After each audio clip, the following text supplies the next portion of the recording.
Kinasuhan na ng Napolcom ang dating hepe ng CIDG na si Police Brigadier General Romeo Macapas dahil yan sa umano'y pagpigil nito sa pag-usad ng kaso ng mga nawawalang sabongero. Ang detalye sa report ni Ryan Lesiges. Wherefore, premises considered, the motion for preventive suspension filed by complainant Elakim T. Patidongan is hereby granted.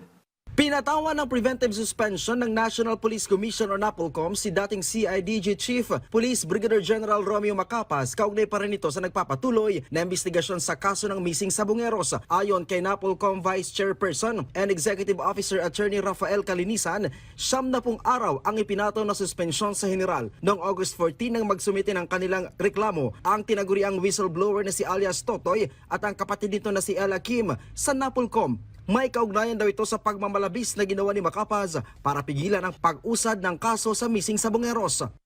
Moreover, respondent altered the messages contained in the cell phones by deleting some of the messages. He even allegedly concealed the SD cards of the cell phones despite knowing that these are material evidence in the missing sabongeros case.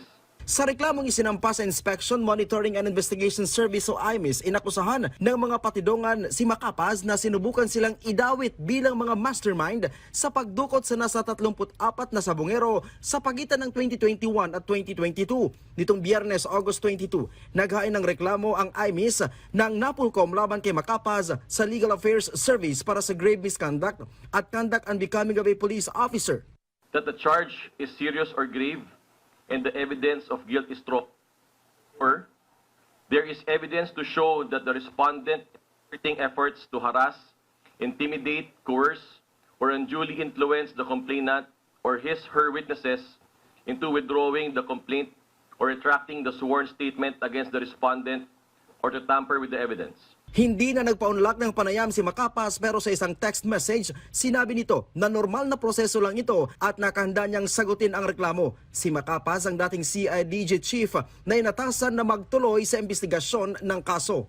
Bukod sa 12 pulis na nauna nang nasampahan ng kasong administratibo at kay Police Brigadier General Macapas na pinatawan ng suspensyon, sabi ni Calinisan, may panibagong 4 na opisyal ng PNP ang kanila ring iniimbestigahan na may direktang kinalaman sa kaso.